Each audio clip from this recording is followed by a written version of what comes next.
Nag-start kami nung third year high school kami, tapos nagbawan niya ako.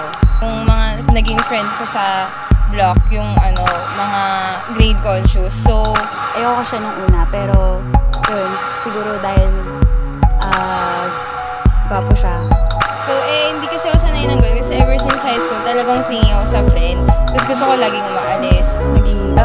Nagtagal kami ng ilang months bago kami nag-break. Pero, second year, naging close ako sa One Shade. Parang dun ko nahanap yung sobrang click talaga sa kung anong trip ko.